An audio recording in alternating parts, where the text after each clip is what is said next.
Labas, čia tinklalaidė su kitokia realybė. Šiame projekte kalbame apie žmones, kurie gyvena su psichologiniais sunkumais, apie tuos, kurių kasdienybė kartais atrodo kitokia nei matoma iš išorės. Daugiausia apie depresiją, apie būseną, kurią atima ne tik džiaugsmą, bet ir energiją, motyvaciją, gebėjimą daryti net paprasčiausius dalykus.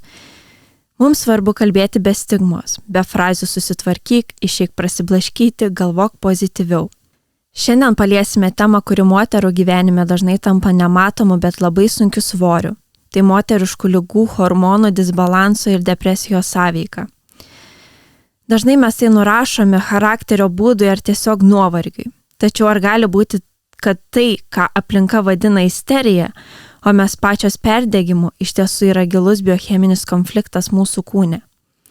Apie tai šiandien kalbėsime su mūsų viešne gydytoja endokrinologė Ieva Uglytė. Ieva yra gydytoja, kuri tiki, jog medicina nėra tik apie vieną organą. Tai mokslas apie visą organizmą, o hormonai yra tie esminiai kūno pasiuntinukai, nuo kurių darnaus darbo priklauso mūsų emocinė gerovė.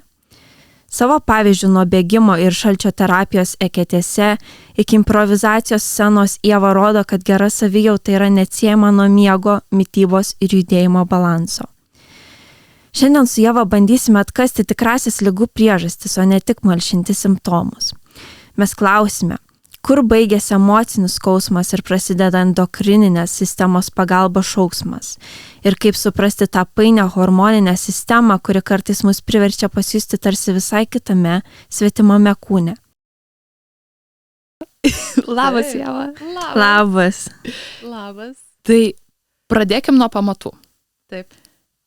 Kaip veikia moters menstruacinis ciklas, kaip kinta ciklo fazės ir ką jos reiškia aplamai? Ciklo fazės, tai mes turim pagrindinės 2 didelės ir 4 smulkesnės fazės. Ir šiandien dar pavyzdys, turėjau pacientę, paklausiau, tai sakau, labą dieną, kiek jūsų ciklas trunka dienų, nes vis tiek hormonai pasišnekam, sako 3-5 dienas. Tai aš supratau, kad mergina nesižymi ir nelabai supranta, kas iš vis tas ciklas. Tai pradėkim nuo to, kad mėnesinių ciklas yra nuo 1 kraujavimo dienos iki kitos kraujavimo dienos ir jisai maždaug trunka nuo 21 iki 35 dienų, bet tyrimais yra nustatyta, kad yra moterų, kurios ir su 20 dienų ciklu puikiai gyvena, ir su 40 ir su 45 dienų ciklu, ir jos puikiai jaučiasi, ovuliuoja, gamina pakankamai hormonų ir yra vaisingos. Tai tos pirmos 5-7 dienos yra menstruacijos, kraujavimas. Ir tai yra folikulinė fazė. Folikulinė fazė todėl, kad nuo 1 iki daugmaž 14-15 dienos kiaušidėj dešinėje arba kairiai bręsta folikulas. Ir jisai nuo 1 iki 14 dienos bręsta, vystosi, didėja ir tada per ovuliaciją, kas yra būtent ciklo vidurys ir ta antroji, 3 fazė, jisai išsprūsta iš kiaušidės, patenka į tokius spurgus, kiaušintakį ir tada keliauja į gimdą kiaušintakių, kur gali būti apvaisinamas. Jeigu nėra apvaisinimo, tai vyksta liuteininė fazė, tas liūdnasis PMS-as ir vėl pasikartoja mėnesinės. Tai jeigu taip, tai 1-5 diena kraujavimas, 1-14 diena folikulinė, 14 diena ovuliacija, 14-30 diena liuteininė fazė ir maždaug savaitė iki kitų mėnesinių, iki kito kraujavimo, taip vadinamas yra PMS-as, nors dabar paskaitą skaičiau moksliniai literatūroje, tai maždaug nuo 3 iki 10 dienų tas visas simptomų rinkinys psichologiniai, emociniai, fiziniai simptomai, nuovargis, krūtų jautrumas, low self-esteem, žema savivertė, didelis alkis, tai irgi gali būti tikrai labai labai daug, net keli šimtai PMS-o simptomų. Tai va taip, gal trumpai, long story short, ir aš labai rekomenduoju moterim, merginom sekti savo ciklą, žiūrėti ir kai jos kitą kartą ateina ar pas mane, ar pas kitą endokrinologą, ar galiausiai kreipiasi šeimos gydytoją, ginekologę, tai kad mes žinotume, kurioje ciklo dienoj yra, kad galėtume paplanuoti kraujo tyrimus, nes didelė dalis kraujo tyrimų yra atliekama būtent 2, 3, 4 ciklo dieną per kraujavimą, nes mes žinom tikslės jų normas. Nes jeigu paimsim estrogeną per ovuliaciją, tai mes gausim kelis tūkstančius. Nu ir tai mums nieko nepasakys apie bazinę hormonų normą tos moters organizme. Ir jo, tai maždaug ciklas iš 4 dalių apie 30 dienų. Ir jeigu taip, trumpai tariant, tai jeigu moteris turi 8 ciklus per metus, tai viskas yra gerai. Ir vienas ciklas ar 2 iškristi per stresą tikrai gali. Ir tai yra visiškai normalu. Ir prieš egzaminus 12 klasėje, ir po kokio stipresnio maratono, arba besilaikant dietos, bet koks stresorius, gali va taip tiesiog išjungti, išmesti vieną kitą ciklą. Tai užsiminėjai apie estrogeną ir progesteroną. Taip. Tai ką jisai daro su mumis ir kaip veikia su kitais hormonais, ypač kadangi pas mūsų vis tiek laidoj įdomu yra psichologinė sveikata, tai kaip veikia su tais vadinamais laimės hormonais galbūt.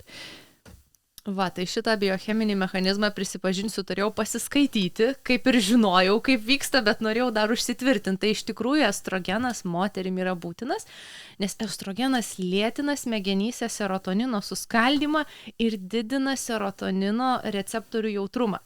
Tai žodžiu, moterys, kurios turi, pakankamai ir adekvatų estrogeno kiekį, reguliarias mėnesinės yra laimingesnės negu tos, kurios neturi.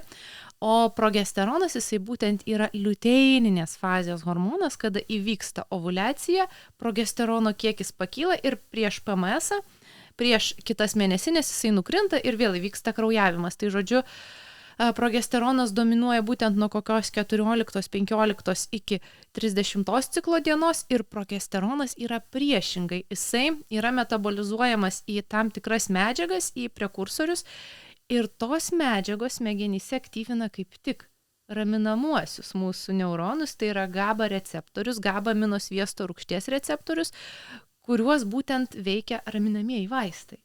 Tai dėl to moteris kaip tik per PMS būna tokios lėtesnės, smegenų rūkas, nėra nuotaikos, tokios kaip meduzytės kartais, aš sakau, tokios nuvargusios, bet aišku yra ir išimčių, kad gali kai kurias moteris ir paaktyvinti, dėl to labai svarbu atkreipti dėmesį, kad būtent liuteininės fazės metu gali stipriau veikti raminamieji, gali stipriau veikti alkoholis ir kiti panašus dalykai, tai irgi tai turėtų omeny. Nepadaugint. Bet tuo pačiu ir kažkoks, natūraliai raminamieji gaminasi pas mūsų su progesteronu. Ne pats raminamasis, gal nepavadinčiau, nes vis tiek nuraminamasis tai yra medikamentas, bet tiesiog ta medžiaga, kuri gali prisijungti prie tų GABA receptorių ir mes natūraliai turėtume jausti tą ramybę, bet tai tos ramybės kartais per daug ir išsivysto PMS-as. Tais kitais visais simptomais, būtent dėl estrogeno ar progesterono kritimo. Geras, aš kaip tik pastebėjusi su savo cikle, kad geriu raminamuosius vaistus dėl depresijos ir kartais jaučiu, kad kartais neveikia, atrodo visai, budri esu labai, o kartais tiek, lyg atrodo galėčiau net negerti tų vaistų. Tiesiog būtent kalbant apie miegą gal labiausiai taip. Taip, tai čia irgi ir dar apie tą budrumą, kad būtent estrogenas irgi už dopaminą, už motivaciją mums yra atsakingas, tai mes estrogeno irgi veikia smegenyse dopaminerginius receptorius, tai pavyzdžiui moterys per ovuliaciją, kada pikas liuteininio hormono, folitropino, estrogeno, testosterono, visų hormonų pikai, tai moteris labiausiai pasitikė savim, mažiausiai miego reikia mažiausiai kalorijų suvalgyti, bet turim daugiausiai energijos, nes turim daug ir testosterono, ir daug estrogeno, tai būtent per tą ir dopaminerginę sistemą. Tai čia ne tik apie lytinę sistemą tie estrogenai, ir apie emocinę sveikatą labai. Taip. Labai daug ką gali pasakyti. Ir dabar, tarkim, žvelgiant, yra ten populiarėja, kaip čia pasakyti, kad moteris gyventų su savo ciklu. Kartais tai eina per tokius mistinius dalykus, bet tame yra irgi tiesos, kad kai yra PMS ar pačios menstruacijos, tai yra laikas refleksijai. Labai puikiai galimybė pareflektuoti, nes tada nelabai ir norisi priimti kažkokių sprendimų didelių, o kai estrogenas pakilęs yra, tai kaip tik metas veikti, metas eiti derybas, metas priimti didelius sprendimus, bet kartais irgi per daug ir rizikingus sprendimus galim nueiti, kiek esu domėjusis. Geras čia pastebėjimas ir aš dabar galvoju, kad suvokti savo ciklą privalo kiekviena moteris ir jeigu dar partneris suvokia, tai iš vis puiku. O, dabar liuteininė fazė. Bet vėlgi, nereikia nueiti į kraštutinumą, kad ta liuteininė fazė, PMS-as, tai neturi būti priežastis, kodėl aš elgiuosi kažkaip netinkamai su kitu žmogum, kodėl aš visada pykstu, kodėl aš galbūt nedekvačiai nemalonė su kitiem, galbūt nedekvačiai pikta. Tai neturi būti pateisinimas, tai galbūt iš tos pusės turi ateiti toksai suvokimas, kad, dabar liuteininė fazė, mano jautrumas insulinui dabar yra, tiksliau atsparumas insulinui dabar yra sumažėjęs dėl progesterono, man skauda galva, man reikia daugiau kalorijų, tai gal aš dabar daugiau pamiegosiu, mažiau socializuosiuos, lengviau kažką pasportuosiu ir suvalgysiu aš tą kruasaną. Nes kai praleidi tą momentą, aš iš savęs esu pastebėjus, kai būna labai nori kažkokio kebabo, kruasano per PMS-ą ir paskui nesuvalgai vieną dieną, antrą, tai tada trečią dieną būna, kad atsiveria juodoji skylė skrandyje. Tai reikia suvokti, kad tai yra normalu. Ir kodėl dabar taip yra būtent su tais cravingsais, su tais apetito padidėjimu? Todėl, kad kada didėja progesteronas, kūnas galvoja, kad yra potencialus nėštumas. Ir smegenys, reaguodamos į progesteroną, mažina jautrumą insulinui, kad moteris valgytų daugiau, nes o jeigu prasidės nauja gyvybė, mums reikės daugiau energijos. Bet kūnas tai nežino dar kol kas, kad nėštumo galbūt ir nebus, kad bus menstruacijos ir tada PMS-as tiesiog išnyksta. Tai čia toks yra kūno natūralus išankstinis pasiruošimas potencialiam nėštumui. Ir reikia šitą dalyką suvokti. Ir aš galvoju, kad kažkiek 21 amžiuje galime savo gyvenimo būdą pagal tai, kaip mums tinka, pritaikyti kažkiek pagal tas menstruacijas, bet kad taip kiekvieną dieną stebėti, žiūrėti, kad čia jau man dabar 21 ciklo diena, jau aš pikta būsiu ir jau man kruasanus visi neškit, tai irgi taip neturėtų būti. Bet suvokti, žinoti, tai yra labai labai gerai, nes aš sakau, kaip ir su vaistais kalbant, kaip ir su papildais, kiekvienas vaistas gali tapti nuodu, priklauso nuo koncentracijos. Jeigu jo pakankama koncentracija, jis skiriamas pagal indikacijas, tai viskas gerai, bet visada galima perdozuoti, jeigu nedekvačiai vartosim. Taip pat ir tas suvokimas, netgi dabar turim tokius terminus, ortosomnija, ortoreksija, perdėtas rūpinimasis savo tobulų miegu, perdėtas rūpinimasis savo maistu. Ir ką, suvalgiau tą kruasaną su palmių riebalais, išėjau kitą dieną, ten 5 kilometrus ratuką prasėjau ir nieko tokio. Tai čia toks, kaip sako, tas žodis didelis kraštutinumas toks. Taip. Jau. Jo, aš galvoju apie tą irgi požiūrį tokį ir perdėta, ir neperdėta į apskritai mėnesines, kad kitos kultūros, žinau, švenčia tiesiog visą šitą dalyką, dabar nepasakysiu kas, bet čia gal iš filmų galit matyti irgi, kad žmonės tiesiog, prisiminus, kad pirmos mėnesinės būna švenčiamos kai kuriuose kultūrose. Tai man labai gražu atrodo, bet visą laiką tai švęsti ir tarsi nurašyti gyvenimą gal nereikėtų, labiau esu už tai, kad gyventi toliau ir daryti savo dalykus. Ir apskritai, kalbant apie tai, kad tą tokį pyktį, gal nerimastingumą, kai mums yra PMS-as, tai neįspėsi kiekvieno žmogaus, kad man dabar PMS-as ir panašiai, turi kažkiek kontroliuoti ir save. Taip, būti sąmoninga savo atžvilgiu ir aš manau, kad ir atitinkamai tada mūsų, kaip sakėt, per ovuliaciją daugiau energijos, daugiau dopamino, serotonino, galbūt mes galim ten pritupimą su 100 kg padaryti, pasiekti kažkokį rekordą, lipti į sceną, daugiau pasitikėjimo.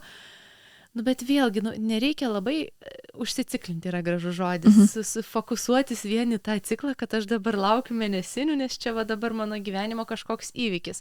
Tai vėlgi irgi, viskas turi būti proto ribose, o tas proto ribose jau yra kiekvieno žmogaus tas asmeninis dalykas. Jeigu moteris nori visiškai pilnai gyventi pagal ciklą ir jinai gali taip gyventi ir jai tinka, viskas gerai, bet kita pusė, kur visiškai ignoruojam savo ciklą, nesuprantam fiziologijos, irgi nėra labai gerai. Jo, pritariu labai. Kažkaip kyla mintis iš tų visų, kaip sakiau, apie filmus, tai kai būna tos žmonos piktos vyrams sako, kažką pyksta ir po to eina atsiprašinėja kelias dienas už savo tiesiog klaidas, kaip sakant, kurias sukėlė tiesiog ciklas. Man tiesiog savo ciklo žinojimas yra toks, suprantu, dėl ko aš taip dabar jaučiuosi. Ir ką aš darau apie tai. Taip.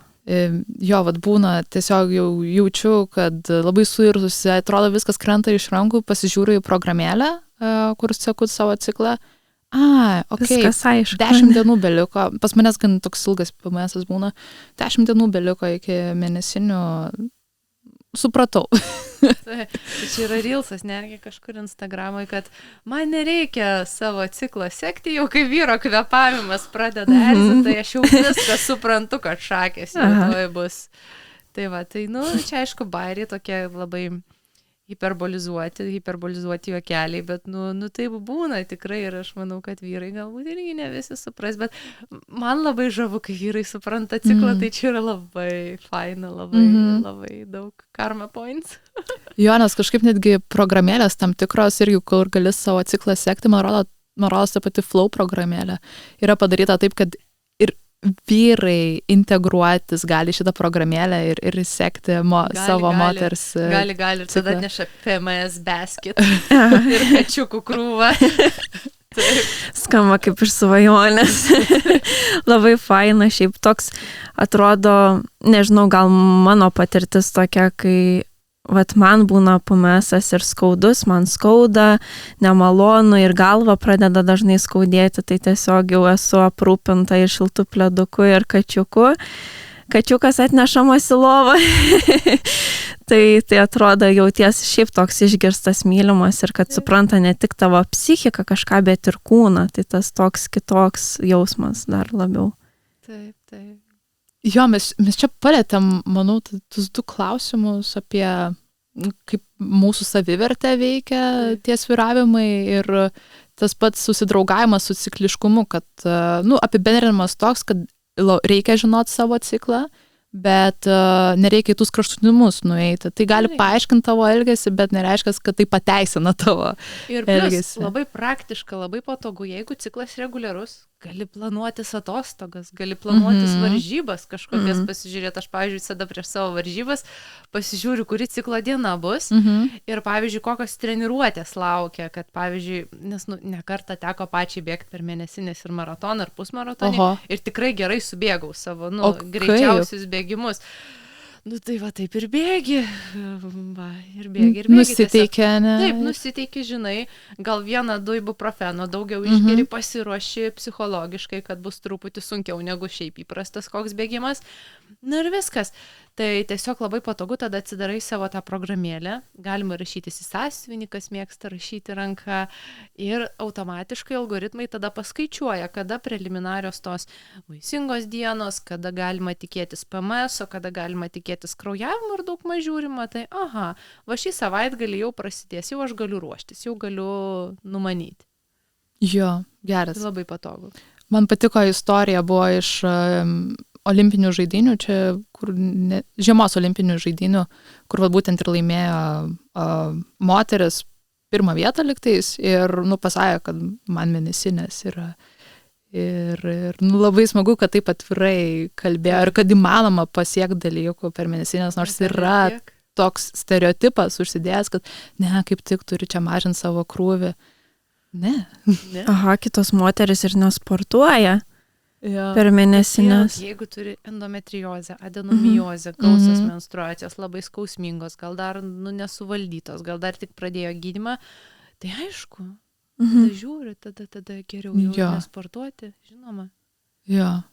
Taip, svarbiausia savo žalos nepasidaryti tiesiog ir klausyti savo kūno.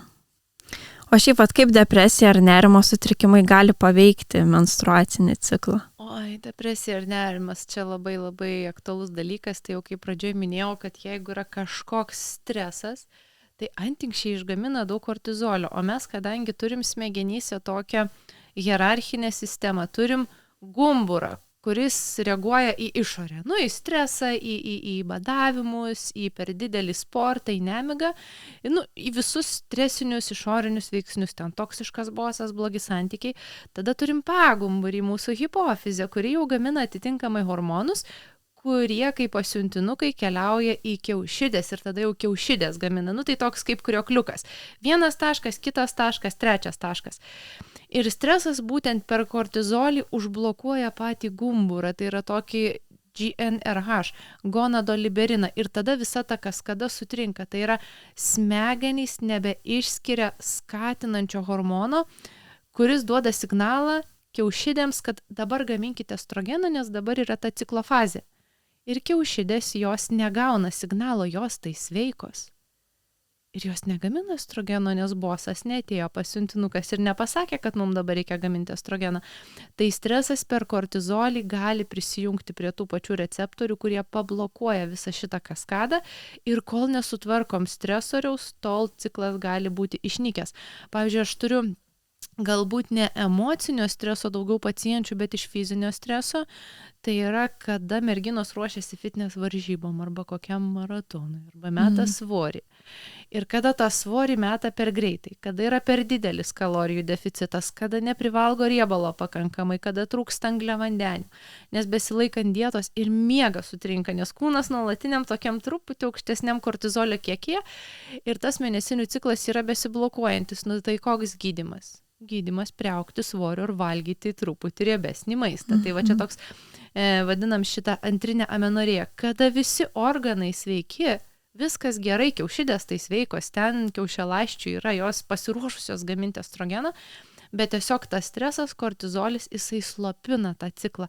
Tai tikrai depresija, galbūt ne pati depresija, nes jinai labiau per serotoniną veikia, o va būtent nerimas, tas anxiety, įtampa, kada yra būtent tas antinkstinis kortizolis, katecholaminai, noradrenalinas, epinefrinas, tai va tie gali pablokuoti visą tą kaskadą ir čia kaip, ne kaip kortų namelis, bet kaip tie būdavo domino sustatyti į eilutę ir mes, kai neturim to vieno įjungiklio iš pagumburio, tai ir nevyksta tolimesnė kaskada ir ten gale tas domino jisai dar vis stovi.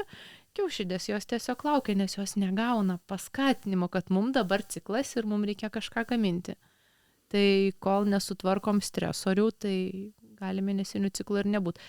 Visada, žinoma, galima paskirti kontraceptiką. Kažkiek bent jau, kad tą ciklą išauktų, kol moteris priauga svorio. Tai čia tam, kad apsaugotumėm gimdos gleivinę nuo galimo endometro vėžio.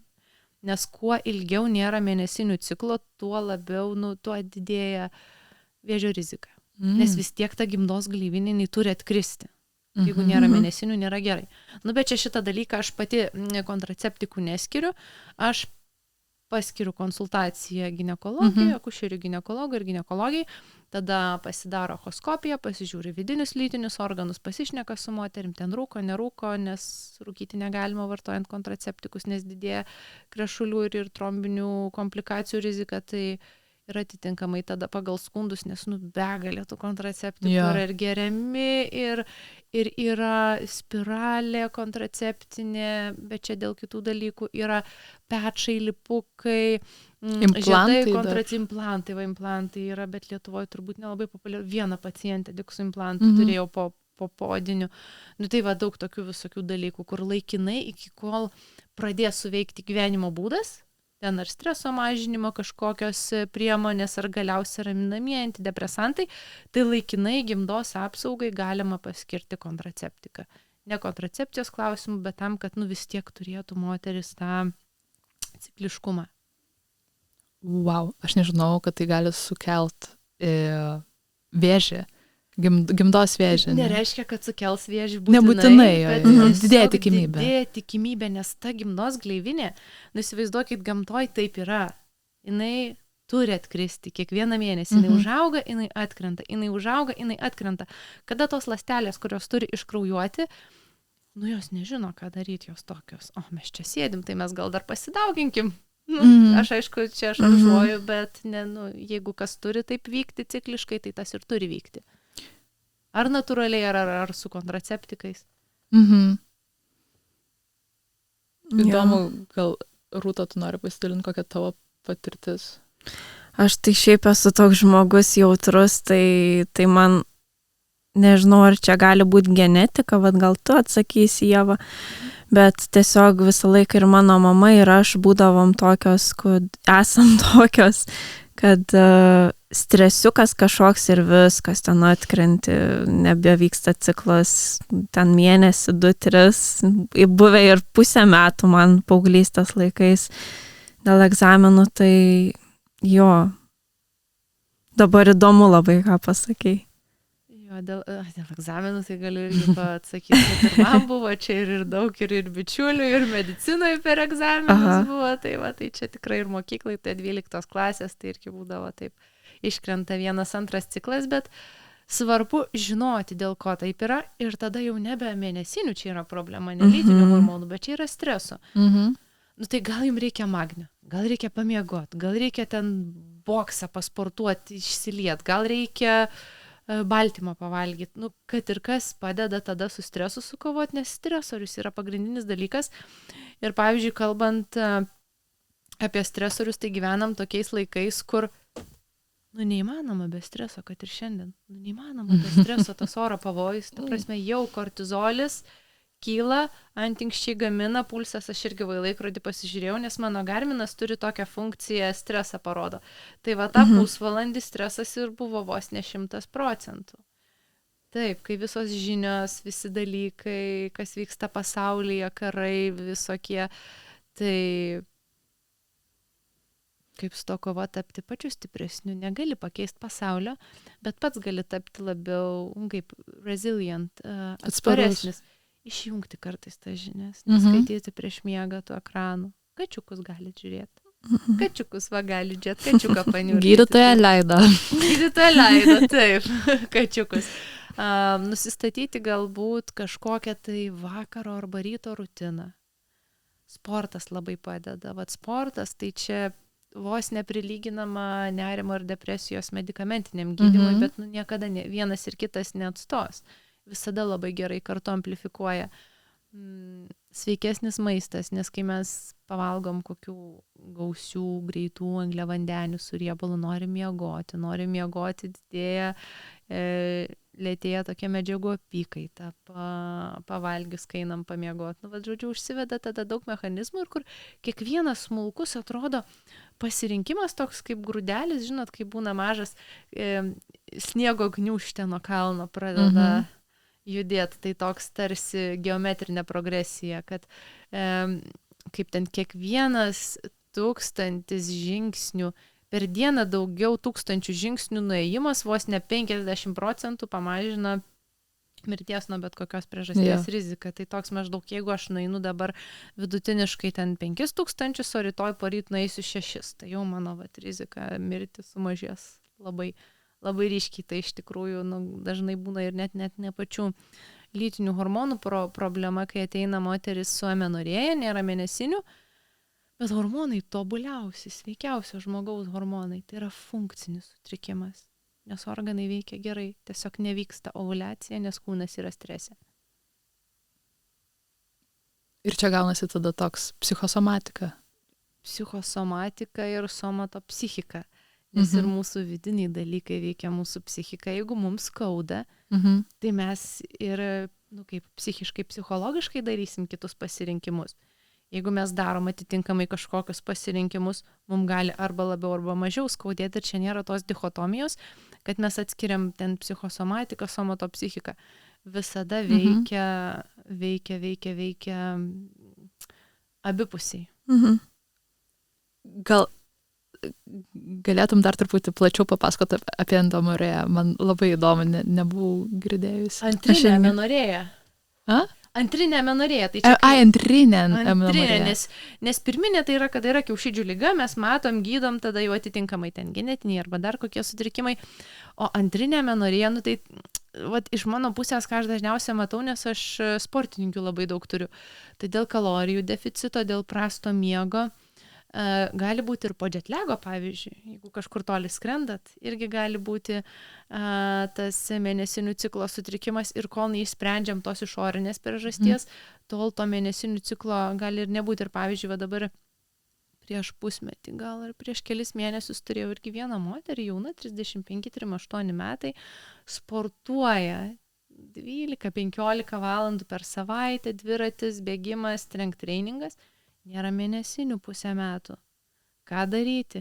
Nu tai ginekologija paskyrė hormoninį gydymą laikinai, kol užsives ciklas natūraliai. Vadinasi, yra per didelis fizinis krūvis, sąlyginai nesuvalgo pakankamai kalorijų, nors svoris ir nesikeičia. Vat dėl to labai įdomu, kaip yra su moterim, kad tas fizinis krūvis, jisai gali perteklinis net ir išjungti mėnesinių ciklą, ne tai, kad sako, mes čia sportuokim, viskas ok, bet tada ir valgyti atitinkamai reikia ir miegoti.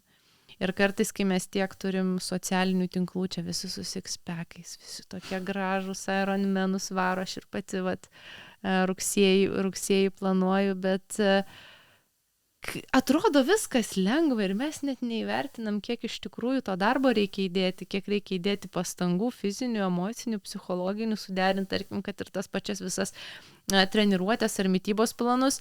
Ir mesgi tai nesam profesionalūs sportininkai ar sportininkės. Mesgi dar ir į darbą einam ir dar turim bilstupiai, mokesčių susimokėti ir dar visokių dalykų, šeima, vaikai, vyrai, šunys, katės. Irgi stresas. Tai va, ir tiesiog kartais atrodo, kad galim viską, bet negalim visko ir nereikia visko. Nereikia.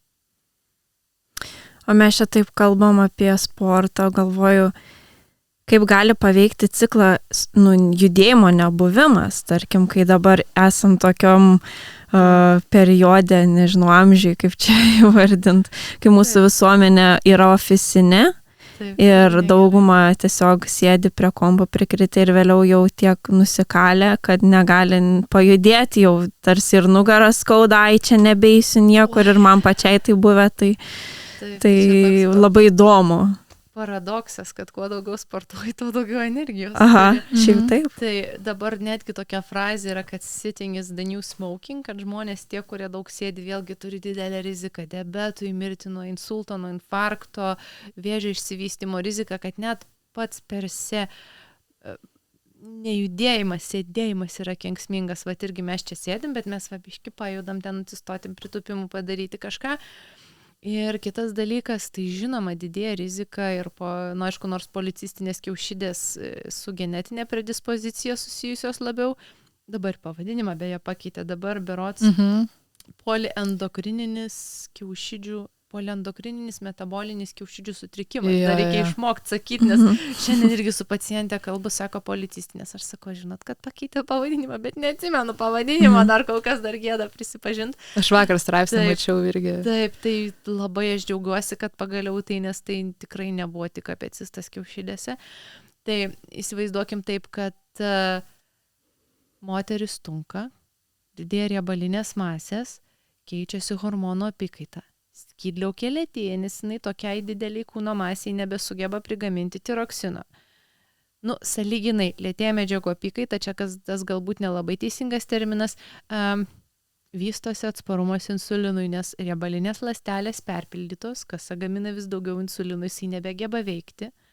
Ir kuo mes daugiau turime kūne insulino, kuo daugiau turim atsparumo insulinui, kuo didesnį taip vadinamą HOMA indeksą, kuris ir parodo mum atsparumo insulinui,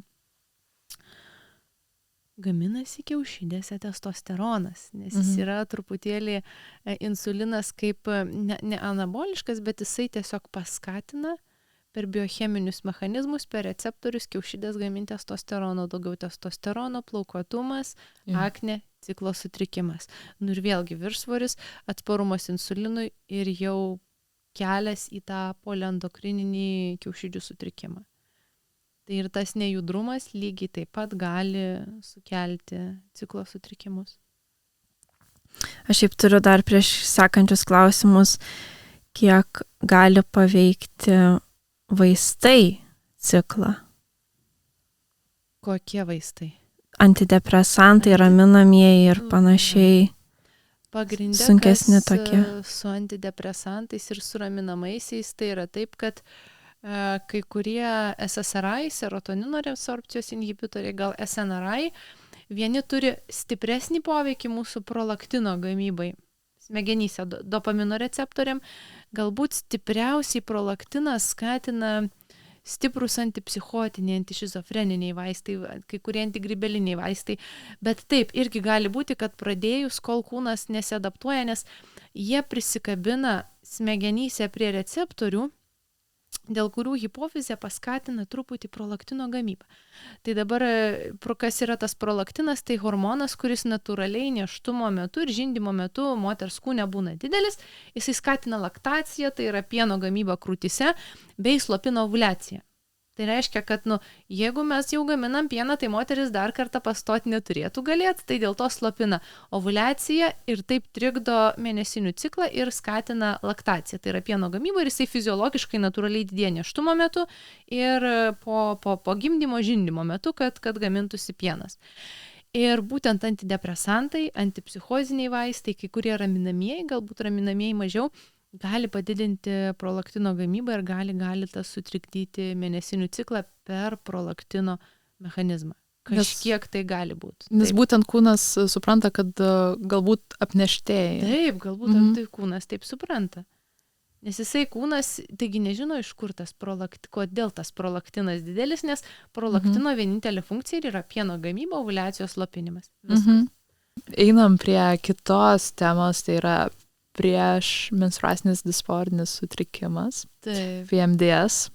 Toliau, sutrumpintai, ir tai tokia auganti tema mūsų visuomeniai, bet tikrai dar mažai žinoma ir mažai yra specialistų, kas turi aplamai žinių, kaip nustatinėti, ilgai užtrunka tas nustatinėjimas šito sutrikimo, bet smagu, kad vis daugėja tyrimų ir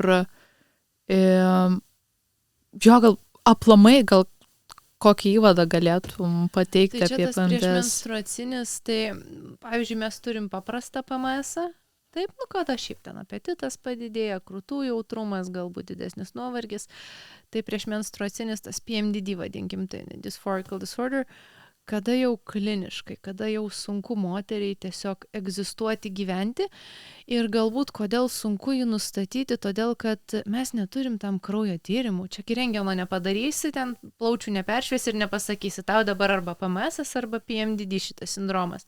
Tiesiog reikia rinkti anamnezę, šnekėtis, tam reikia laiko, dažnai konsultacijų to laiko nėra.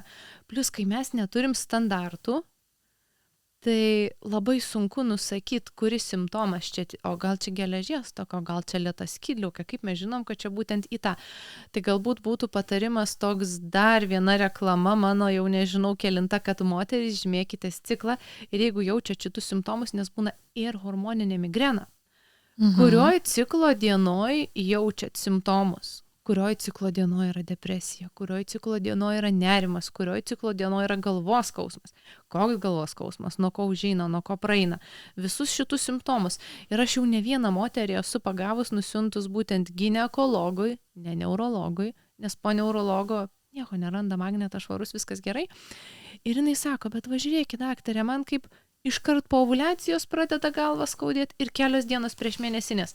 Būtent tose vietose, kada krenta estrogenas. Tai tiesiog tos moterys, jų smegenys, jų kūnai, genetiškai receptoriai yra jautresni pačiam pokyčiui. Receptorių mes negalim išoperuoti genų pakeisti kol kas. Kažkada gal galėsim, čia tolimoji labai, o gal ir netolimoji ateityje.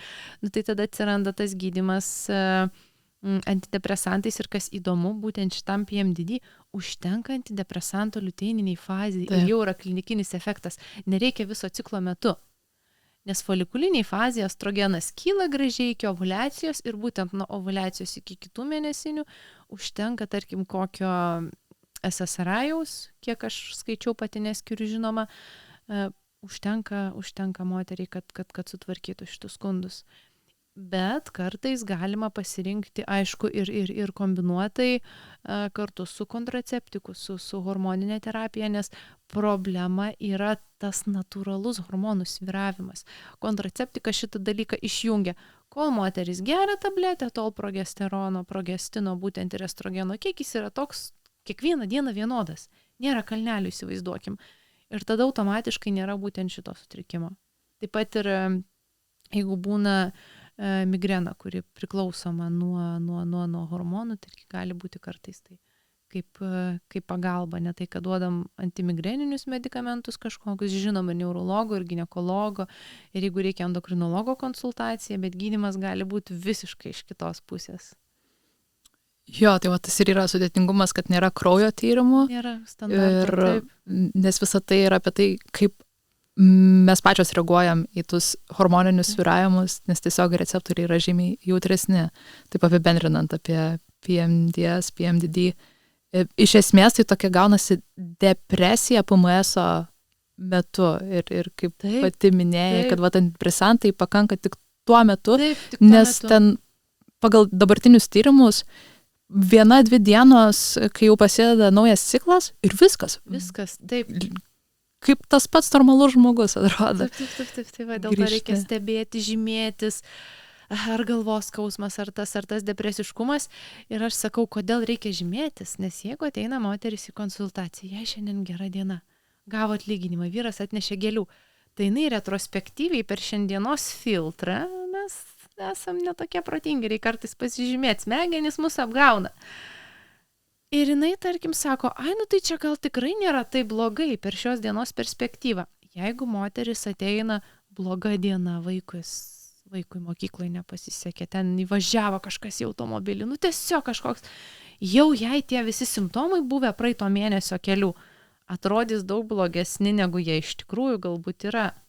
Ir be to, toks filosofinis klausimas, kiek mes galime būti objektyvūs patys savo, galbūt mes visada esam subjektyvūs. Toks irgi įdomus dalykas, tai kai mes žymimės, kol mes esam toj būsenoj, tai yra kol kas tiksliausia, ką mes galim apibūdinti.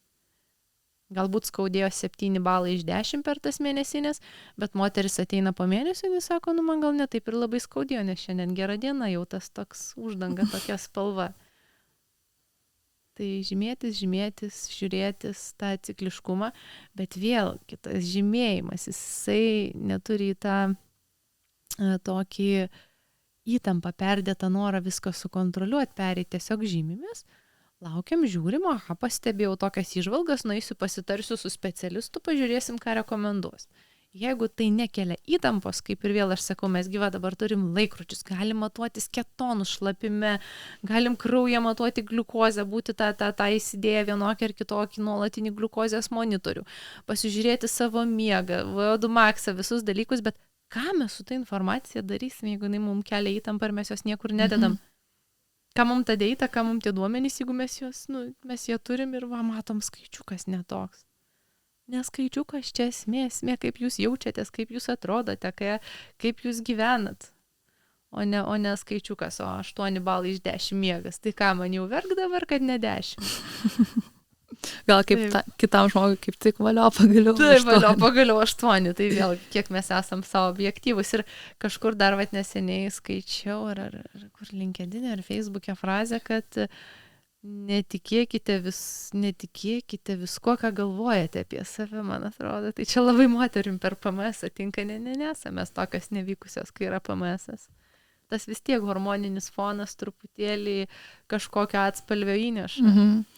Jo, aš dar norėjau sakyti, tiesiog kaip socialinių tinklų specialistė ir po TikToką pasivaikštau nemažai, tai matau video, dabar buvo populiarus toks kaip trendas, kur moteris, merginos keliasi video, kad tarsi man buvo kažkas blogai, tada mėnesinės atėjo ir čia su manim viskas gerai. Taip, tai šitas geras, čia toks irgi ten visokių, aš irgi savo Instagram'e turiu tokį vieną, neseniai su draugu sukūrėm, kur eina moteris per mėnesinės, per folikulinę fazę, per ovuliaciją ir per PMS ir maždaug užkliūna, vyras pakiša koją, tai kaip reaguoja per mėnesinės, kad maždaug liūdna, kodėl tu čia man tą koją pastatei, per folikulinę fazę, tai nieko tokio, per ovuliaciją jau libido aukštas, jau labai gerai, kad čia tą koją pakišo, per lyteininę fazę pyktis. Tai vėlgi toks, šaržas, tai nereiškia, kad taip iš tikrųjų yra. Galbūt yra kitos moterys, kurios per PMS kalnus gali nuversti. Irgi nereikia lyginti su tais socialiniais tinklais ir do you. Bet pasijuokti smagu. Jo, iš savęs. Smagu iš savęs pasiekime. Tai būna, pavyzdžiui, irgi praeitą savaitę taip kažko saldaus norėjau, galvoju, kas čia vyksta, pažiūriu laikrodį, viskas aišku, kas čia vyksta. Va. Taip. Būna. Tiesiog smagu suvokti ir aš sakau, svarbiausia, kad tai netrukdytų gyventi tos žinios arba ta savijauta ir netrukdytų funkcionuoti.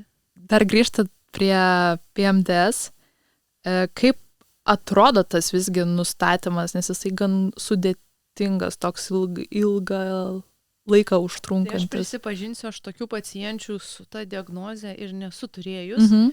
Dažniausia, manau, jos galbūt nusėda ir jom pagerina simptomus, kuriuom paskiria ginekologai kontraceptikus, išlygina hormonus. Arba yra moterų, galbūt irgi ta grupė, kurios yra gydomos antidepresantais, bet nėra dar visiškai pakankamo poveikio.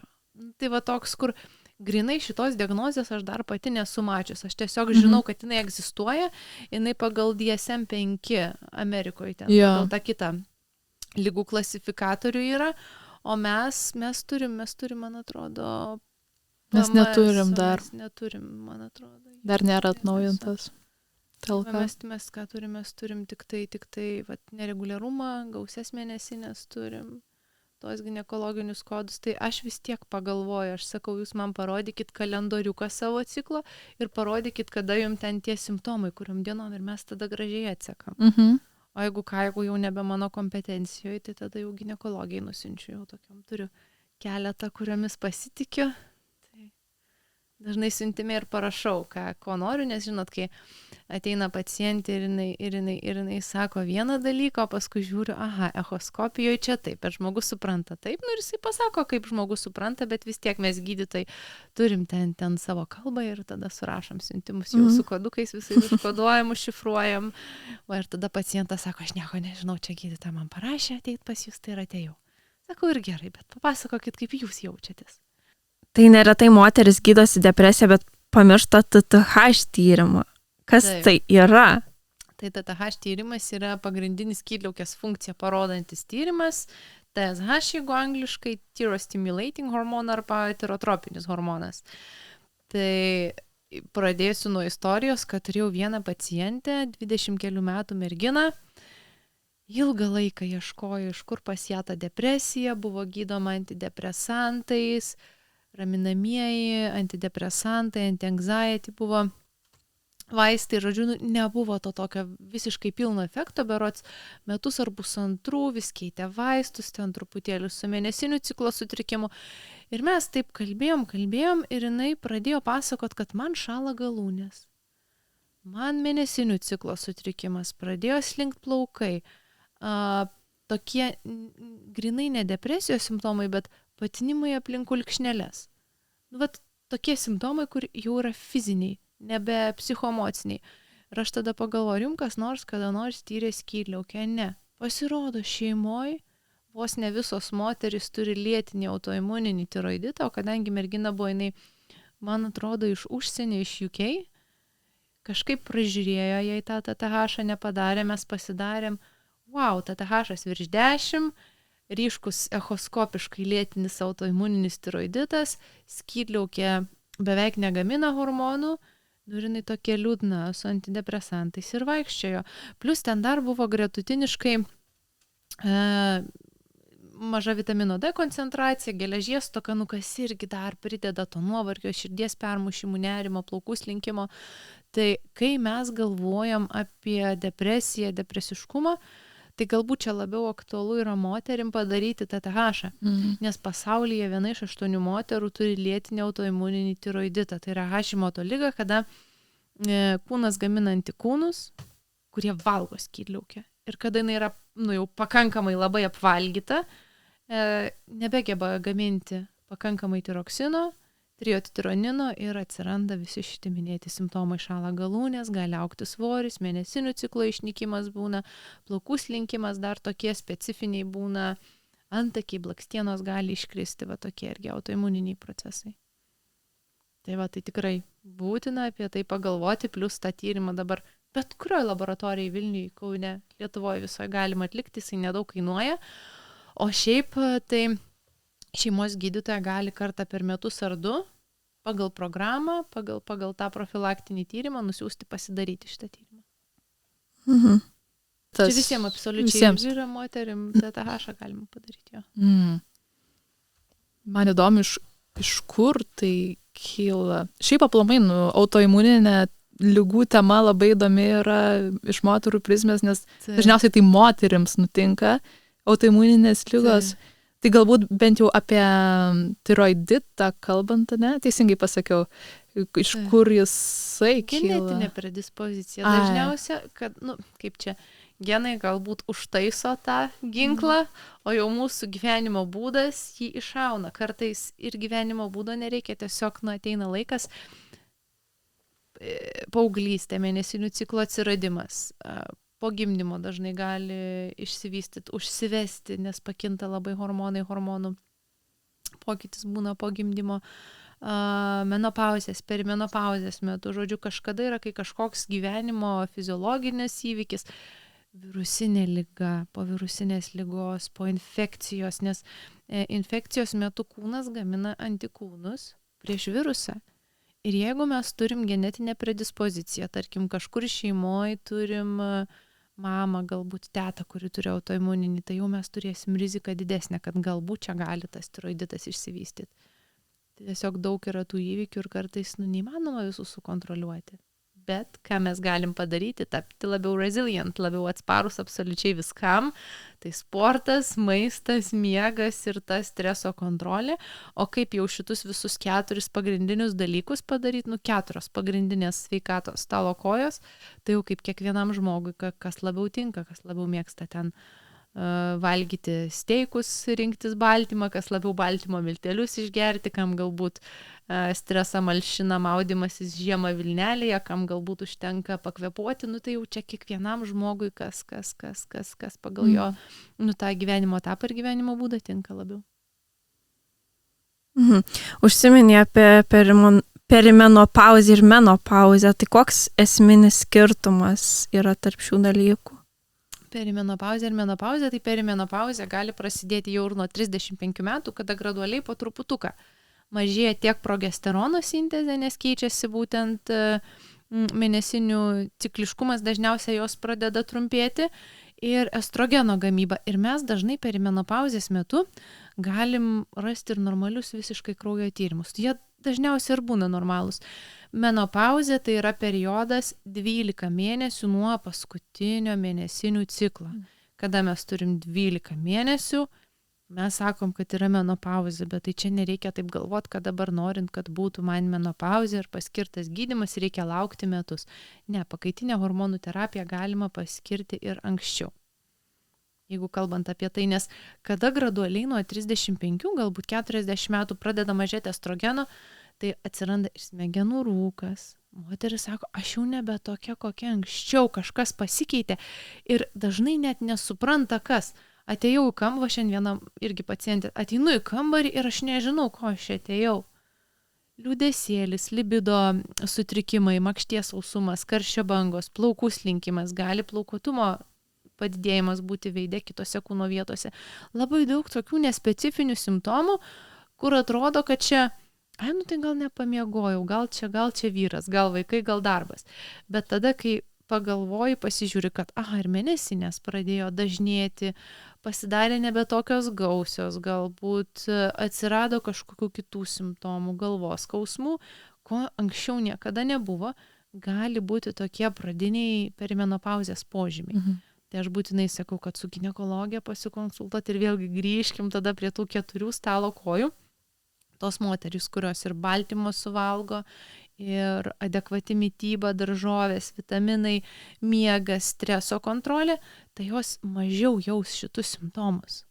Nes kūnas bus jau paruoštas, didesnė raumeninė masė, stipresni kaulai, mažesnis cholesterolio kiekis, galbūt tas bus didesnis psichologinis atsparumas, netaip reaguos į tą estrogeno pokytį.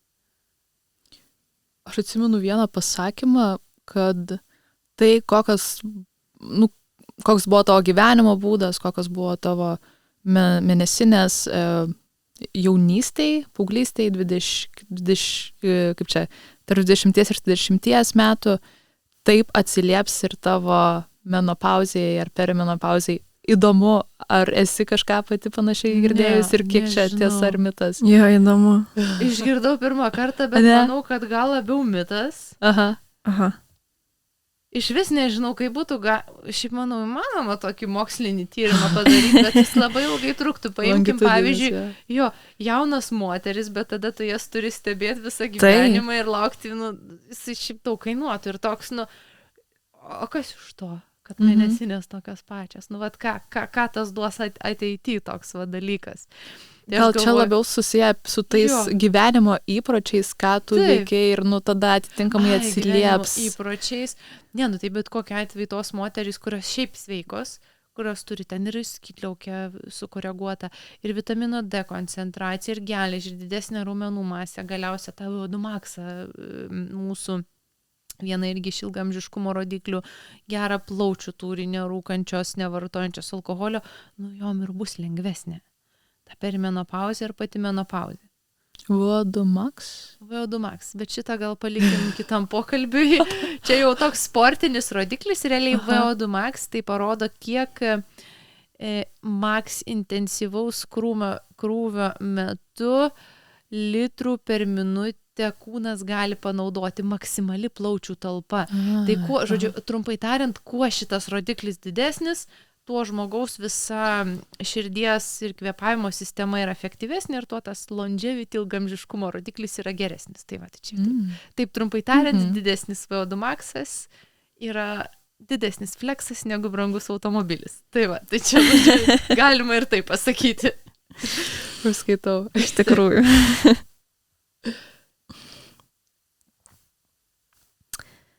O kodėl 40-metams taip dažnai diagnozuojamas perdegimas ar vidurinio amžiaus krizė? Nors tai gali būti tiesiog progesterono mažėjimas. Gali būti ir progesterono mažėjimas, gali būti ir perimenopauzė. Ir aš šiaip galvoju, kad čia yra ir moterų, ir mūsų emancipacija, kad mes galvojam, kad mes norim visko. Norim ir sportuoti, ir vyras, ir vaikai, ir karjera, bet dažnai įmanoma dalykus suderinti, bet vis tiek kažką turi paaukot. Aš galvoju, kad tas perdegimas ateina iš noro padaryti viską tobulai, viską čia ir dabar.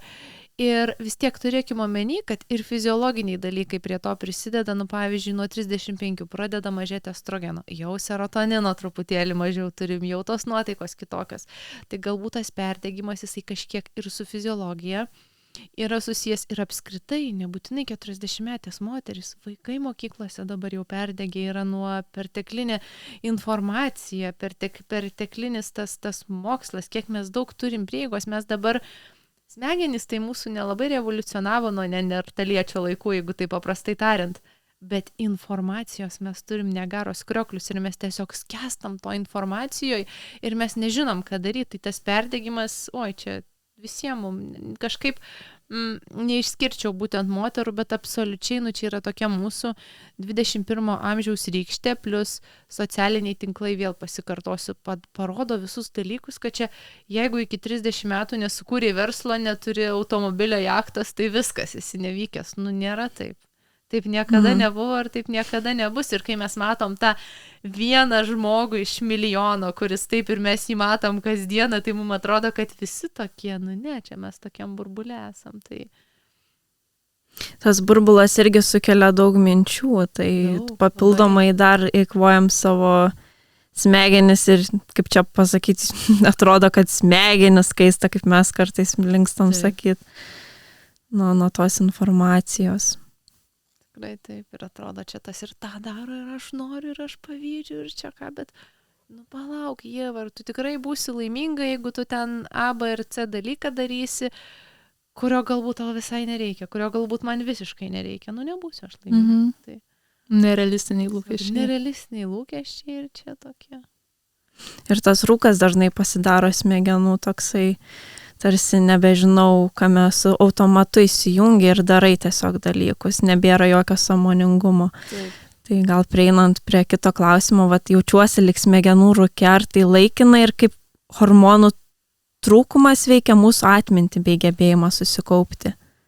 Nu tai aš dabar galvoju, kad ir hormonai, ir perimenopauzė, ir mėnesinių ciklo nebuvimas, nes vis tiek nėra pulso estrogeno bangų, vis tiek nepakutena dopamino serotonino receptorių. Kitas dalykas, labai paprastos fiziologinės priežastys. Skydliaukės veiklos ligos, sulėtėjimas, moteris, 1 iš 8 Hashimoto liga, geležies stokos turim daugiau negu vyrai, nes neturim tokios didelės raumeninės masės, mūsų kaulai mažesnio tankio, plus mes kiekvieną mėnesį kiek daug geležies netenkam su menstruacijom ir dažnai labai subjektyviai suvokiam, kokios jos yra gausios, kokios negausios. Tai labai daug pacienčių turi ir būtent ir geležies stoka, kadangi tada hemoglobinas negali be geležies efektyviai deguonies į smegenis pernešti. Smegenų rūkas, atminties prastėjimas, dažnos infekcijos, šąla galūnės, odos sausumas, pajuodę ratilai aplink akis, bet tokių dabar retai matau. Širdies permušimai, vėlgi prisideda prie šito dalyko. Dabar galvoju, smegenų rūkas. Tas vėlgi noras viską spėti, viską padaryti, toks perfekcionizmas ir kartais galbūt dar vienas toks dalykas yra, kur ateina pas mane pacientės ir jos lyginasi su vyrais. Mano vyras valgo tiek pat, bet nestorėja. Tai vyro koks ūgis? Vyras testosterono 20 kartų turi daugiau, jo skydliaukė veikia kitaip, jisai ciklo neturi, progesterono neturi tiek. Visiškai tokie vėlgi čia ir tie yra nerealūs lūkesčiai, kad mes pušinam labai save, stumėm, varom. Miegas, miego kokybė, miego stoka. Irgi labai prisideda. Ne tik fiziologija, tai tiek mūsų išorė psichologinė būklė, tiek mūsų vidinė būklė, nėra taip, kad čia dabar aš elgiuosi taip, nes pas mane hormonai. Dėl to, kad aš taip elgiausi ilgą laiką, pakito hormonai mano ir kadangi jie pakito dėl jau jų kitokios veiklos, aš kitokios sprendimus priemu. Čia yra abipusis dalykas. Čia žinot, kaip moneta. Jūs negalit, aš dabar renkuosi tik monetos skaičių. Jūs geri herbą pasiimsit. Nėra taip, kad vienpusis dalykas. Visą laiką jis yra abipusis. Kiek dar tam gali turėti dar kiti tokie psichologiniai dalykai, kaip ar tai, jeigu moteris turi šeimą, turi vaikų ir vaikai jau užaugę, tas tuščio lizdo efektas ar senėjimo baime. Jo, tuščio lizdo, senėjimo baime, tai aš galvoju, kad labai nerealūs lūkesčiai moteriai. Ir vaikus pagimdyti, ir gražiai atrodyti, ir six-packą turėti, ir dar vyrų pasirūpinti, ir dar karjerą padaryti. Tai man atrodo, čia yra neįtikėtina, tai čia yra tiesus kelias į perdegimą, o dėl to tuščio lizdo, tai kai išeina vaikai, atrodo, jeigu moteris labai augino vaikus, rūpinosi, išeina vaikai ir staiga nutrūksta, nebėra, ką dabar daryti, kur man nukreipti tą energiją, kur man nukreipti tą dėmesį, aš dariau, ką aš buvau įpratus, ką aš geriausiai mokėjau. Tai aišku, reiktų tada pagalvoti, nuspręsti, ką jinai nori veikti, kas jai įdomu, sportas, knygos. Aš dabar galvoju visai, man dabar tuoj bus 35, bet man atrodo, man visai žavu atrodo nerti arba spalvinti tokius babyčių užsiėmimas labai meditatyvus. Tai vėlgi kažkokio tokio, aš manau, kad bet koks gyvenimo pokytis, ar tas pats vaikų išėjimas, ten į kitą miestą išsikraustymas, kada, tai turi įtaką ir hormonam, ir turi įtaką ir psichologiniai, ir emociniai būsenai. Ir vėlgi, jeigu moteris ten būdavo su vaikais vis tiek ryšyje ir staiga lieka viena arba su vyru, tarkim, ir nėra vaikų, vis tiek jau tas toks kažkoks vienišumo jausmas jisai yra ir tai yra natūralu. Gal dar užbaigiant šitą perimenopauzės, menopauzės temą, kaip galima kokios yra tos pagalbos priemonės, apart va tų tokių psichologinių, kad kažkokių tai naujų pomėgių susiradimas, bet minėjai hormoninė terapija. Sportas, baltymai, raumenukų išlaikymas, nes būtent menopauzė ir perimenopauzė, būtent menopauzės metu, jeigu moteris nevalgo pakankamai baltymų ir nedaro taip vadinamo strength trainingo, sunki mirties trauka, sunkus pritupimai, sunkus tikrai sukontroliuojami su treneriu, su svoriais būtinai, tai labai didėjo osteoporozės rizikos. Osteoporozė labai yra neįgalumą sukelianti liga, invalidizuojanti labai daug, labai didelis mirštamumas, jeigu ypač lūžta šlaunikaulio kaklelis, stuburas. Tai būtent baltymas, sportas, iš papildų galbūt tai žinoma pasižiūrėti vitaminą D, išsitirti cholesterolį, omega 3 būtinai, feritiną pasižiūrėti, geležies kiekį, galbūt kas čia dar būtų svarbu, magnis, irgi nervų sistemai, raumenų mėšlungiui svarbu, o šiaip maistas, sportas ir, taip, tas auksinis standartas yra visgi pakaitinė terapija. Jeigu kūnas nebegamina kažko ir mes galim mokslo pagalba taip palaikyti estrogeno, palaikyti progesterono, kiek tai yra puiku, nes pavyzdžiui, labai daug ir miego sutrikimų yra dėl to, kad kiaušidės neovuliuoja, nėra progesterono, progesteronas jisai vėlgi jungiasi prie GABA, jo metabolitai ir gerina miegą, kodėl per PMS-ą miegas truputėlį būna geresnis. Gilesnis. Tai va, gali būti ir dėl to. Nes turime progesterono kažkiek. Liuteininiai fazei. Tai ir būtent perimenopauzės metu ir progesterono mažėjimas ir miego sutrikimus gali sukelti.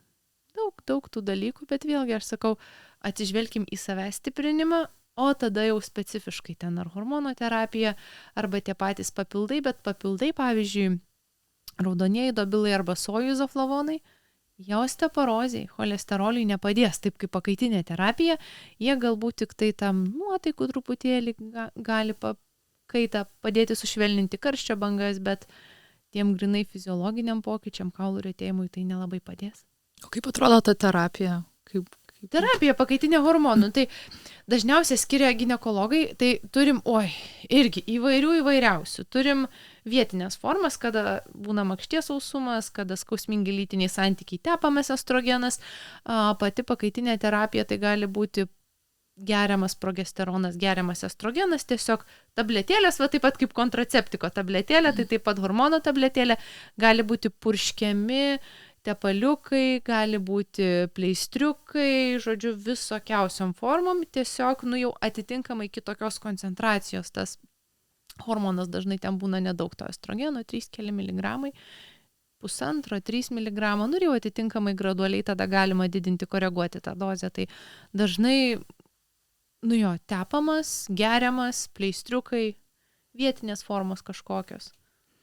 Man šiaip pokalbio metu kilo vis klausimas, kaip atrodo, jeigu žmogus turi kažkokią ligą, tarkim endometriozę, kažką, nežinau, ar tiesiog ciklas sutrikęs yra ir kaip kokias, nežinau, ar yra kažkokios savipagalbos priemonės, kuriomis žmonės užsiima, moteris būtent, ten tarkim būna skaito kokius randa socialiniuose tinkluose populiarių vitaminų, tarkim, kurie visiškai gali pakenkti, tarkim, ar atvirkščiai gal būna, nežinau, atkilo toks klausimas.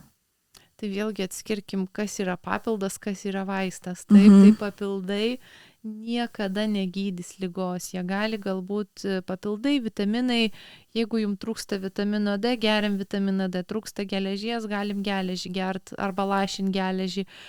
Kai kurie papildai kai kada gali padėti, bet dažnai su papildais, pavyzdžiui, jeigu perimenopauzei, tai tie izoflavonai, jie yra įrodyti, kad gali padėti karščio bangom. Pavyzdžiui, PMS kai kuriais tyrimais yra įrodyta, kad būtent krūtų jautrumui, nuotaikų kaitom gali padėti toks augalas skaistminas, viteksas. Bet vėlgi, irgi turiu pacienčių, kuriom labai padeda, kurios vartoja papildą ir turiu pacienčių, kurios vartoja ir sako, aš nieko nepastebėjau, man nepadėjo. Tai aš tada sakau, tai jūs ir nevartokit, jeigu jums per 2 ciklus net nepajautėt, kad vartojat tą papildą, tai ir nevartokit, nes tokių visiškai pilnų tyrimų nėra. Ir aš dabar galvoju, kad kartais tokiem hipochondrikam pacientam, kad jie būtų ramesni, kad būtų viskas gerai, aš pati anksčiau tokia buvau, gal geriau tegul išgerti tą kokį vitaminą, negu visiškai nieko. Ar čia dėl placebo? Čia dėl placebo, taip tik svarbiausia įvertinti, kad žmogus pats savo nepakenktų su tais vitaminais, nes būna irgi taip, kad ateina pacientės, kurios geria saują vitaminų, mes pasižiūrim, sudėtį, susigūglinam, žiūrim, geria šitą. Bert mane pradėjo, tai žiūriu multivitaminas su B12 labai didelė dozė, tada dar imunitetui šotai su B12 dozė. Aš sakau, žiūrėkit, jūs gaunate vos ne 10 000 paros normos B grupės vitaminų. Nu tai natūralu, kad beria, nes jie truputėlį yra komedogeniniai, gali paskatinti bėrimus ir aknės paūmėjimą. Tai irgi toks dalykas, kad dėl tų vitaminų aš sakau, tarkite su savo gydytoju, su specialistu. Automobilį tai autoservisą vežam. Ką? Tai va. Tai geriau pasidaryti tyrimus ir pasitarti, žinoma. Kur baigėsi savipagalba, gyvensenos priemonės ir kur prasideda biochemija, kurios valios pastangomis nebeįveiksi? Aš dabar galvoju, čia irgi toks labiau filosofinis, bet nubrėžkim galbūt ribą, jeigu pakeitus visiškai ten gyvenimo būdą, sportas, miegas, meditacija, per kokius 2-3 mėnesius negerėja, tai jau iš vidaus ateina dalykai, jau reikia tada pasižiūrėti ir tos hormonų apykaitą ir giliau kažką pakapstyti, bet dažnai bent jau simptomus tai tikrai sušvelnina gyvenimo būdo pokyčiai. Aš jeigu žmogus jau kurį laiką laikėsi ten, ar mitybos dietologo plano, ir tarkim, nekrenta svoris, neturim tokio efekto, kurio galbūt tikėjomės, tai jau galim galvoti apie gilesnius tyrimus, galbūt apie medikamentinį gydymą kažkokį. Priklauso nuo to, su kokiu pradiniu punktu tas žmogus ateina. Pavyzdžiui, galim kiek norim daryti tą gyvenimo būdą, bet jeigu feritinas 3, tai kad ir 10 kg steiko kasdieną suvalgysim, mes greit neatstatysim geležies, bet to taip nėra kaip netvaru, neįmanoma to fiziologiškai padaryti. Arba jeigu, tarkim, turim autoimuninį tiroiditą, TTH 20, tai jau labai lėta skydliaukė, tai irgi galim gerti seleną, joduotą druską valgyti, nestresuot, mankštintis, bet tai tiroksino ir skydliaukę saulinio neužaugins, tada jau reikia medikamentinio, Yra tam vieta ir yra tam laikas tiek medikamentam, tiek gyvenimo būdai, bet gyvenimo būdas visą laiką kartu, ar mes skiriam vaistą ar ne, vis tiek jisai turi būti, nes jisai kaip pagerina, padidina, pagerina savijautą, pagerina gydymo išeitis. Vien tas faktas, kad kažką dėl savęs gero darai iš karto. Vien iš galbūt iš tos psichologinės pusės labiausiai padeda, galbūt ir nepadės sutvarkyti iš tiesų ligos, bet bent jau tikrai emociškai geriau. Vėlgi irgi dar pasakiau tokią frazę dėl tų vitaminų, taip, primum non-nocerė, svarbiausia savo nepakenk, bet jeigu, tarkim, žmogus jisai, aš dabar išgersiu omega 3, aš dėl savęs šiandien padariau jau gerą dalyką, jau jam daugiau serotonino, jau geresnė nuotaika, jau gražesnė diena. Tai va, irgi, iki tam tikro lygio. Nesakau, kad čia saugių vitaminų dabar visiems reikia, neeinam darytis tyrimų ir tada. Teisingai. O šiaip, kada laikas hormonams, o kada antidepresantams ir ar jie gali draugauti tarpusavį? Tai trumpai gal atsakant, kad žinoma, kad gali ir preference. Kas labiau tinka, kokie simptomai labiau vargina, ar mėnesinių ciklo sutrikimas, ar depresiškumas, bet jie viens kitam netrukdo. Tai tikrai galima būdų skirti kartu, arba ten SSRIus, arba jeigu menopauzė, per menopauzę pakaitinė terapija, jeigu yra, pavyzdžiui, kokia su PMS susijus migrena, galbūt ir kontraceptika, tikrai abu galima kartu.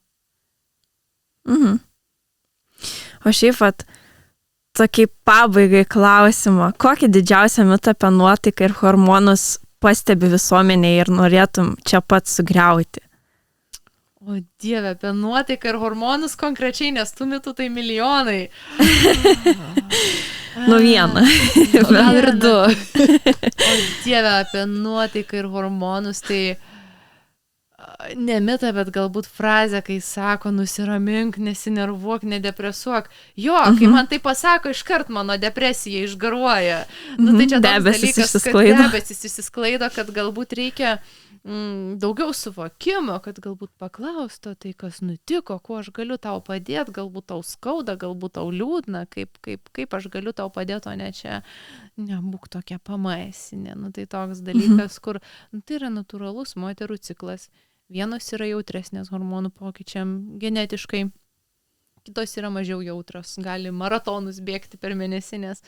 Tai galbūt labiau tokio supratimo ir atjautos reikėtų. O dar vieną mitą, kuris mane labai knisa ir ta wellness visa propaganda, kad kas nenatūralu, tas yra nesveika. Tai aš tada tokį atkirtį turiu, tai uranas labai natūralus, radioaktyvus, taip, gamtoj randamas, kas dar žaliosios musmirės labai natūralios. Tai juk tam ir turim mokslą 21 amžių. Nesvarbu, kad vaistas ar vitaminas gautas laboratorijai, bet pavyzdžiui turim bioidentiškus hormonus, kurie yra identiški kūnui. Tam lygiai tokios pačios molekulės, estrogeno, progestino, kuriuos gamina kūnas. Tai ne viskas, kas yra natūralus sveika ir ne viskas, kas sintetiška, yra nuodas. Tai čia vat irgi šitas dalykas labai labai toks didelis mitas, kad tai niekas nėra natūralu, nes chemija, tas pats vitaminas, jisai laboratorijai pagamintas, bet kuo jisai yra geresnis už vaistą, kuris irgi toj pačioj laboratorijai galbūt dar net geresniai pagamintas. Tai va. Man atrodo, pats žodis vaistas gąsdina kažkodėl visuomenę, nors, nežinau, gal tiem, kuriem nereikia, jiem atrodo, kad čia labai baisus dalykas ir panašiai, bet jis realiai gelbsti ir kartais net gyvybę gelbsti. Taip, tikrai taip. Ir čia galbūt tas empatijos trūkumas, kai tas wellness influenceris, kuris gyvenime neturėjęs problemų, pradeda aiškinti, o Dieve, valgykit, sportuokit ir viskas čia bus gerai. Tai reikia žmogui ir medikamento, nes tai jau walk a mile in my shoes, tu praeik gyvenimą mano, kuo aš gyvenu, kaip aš jaučiuosi. Tai va galbūt toks trumpas, kad ne viskas, kas natūralu, yra sveika, ne viskas, kas chemija. Viskas chemija yra, mes esam chemija. Vanduo stikliniai chemija, H2O. Tai irgi tokia organinė chemija. Organinė chemija, neorganinė chemija. Tai va, tai tiesiog viskas iš Mendelėjevo lentelės. Visi junginiai chemija. Tai va. Bet taip noris dar pabrėžti irgi, kad čia nepropaguojam gerti vaistus tonom, kaip būna, kad žmonės tiesiog saujam kai kurie ryjatus vaistus, tik duokit man, nes ramiau jausios. Tai irgi norisi pasakyti, kad reikia visko, kada reikia. Reikia visko, kada reikia. Reikia ryto, reikia vakaro, reikia nakties. Tai čia vienu metu gyvenimo reikia. Pneumonijai išgydyti reikia antibiotiko, ten depresija, antidepresantų ir tiesiog viskas savo vietoj turi būti. Gerai, ačiū tau, Ieva, labai buvo smagu susipažinti, pakalbėti. Ačiū Jums, labai. Šiandien kalbėjome apie kūną kaip apie visumą, apie tuos nematomus pasiuntinius hormonus, kurie gali tapti arba mūsų didžiausiais sąjungininkais, arba priežastimi, kodėl pasaulis staiga tampa nebemielas. Su gydytoja Ieva Auglyte pamatėme, kad rūpestis savimi tai ne tik bėgimas ar šaltas vanduo, bet visų pirma gebėjimas girdėti savo organizmą siunčiamus signalus. Supratome, kad darni hormonų veikla yra pamatas mūsų emociniai geroviai, tačiau net ir moksliškai pagristi pokyčiai neturi tapti dar viena prievolė ar priežastimi save teisti, kai viduje sunku. Jeigu iš šio pokalbio išsinešite vieną mintį, tebūnėjai tokia. Jūs neprivalote iškentėti savo būsenų vienatvėje. Tikroji pagalba savo prasideda nuo atleidimo savo už tai, kaip jaučiatės, ir nuo drąsos. Ieškoti gilesnių priežasčių, o ne tik malšinti simptomus. Pradėti galima nuo labai mažo žingsnio. Nuo poilsio, nuo vieno nuoširdaus klausimo savo, ar vizito pas specialistą. Ir tas žingsnis turi kilti iš noro susidraugauti su savo biologija, o ne iš spaudimo ją nugalėti. Čia su kitokia realybė. Ačiū, kad klausotės, kad domitės ir kad leidžia savo girdėti temas, kurios ne visada patogios, bet gyvybiškai svarbios. Nepamirškite prenumeruoti mūsų kanalą ir paspauskite like, jeigu patiko šis epizodas. Iki kito karto.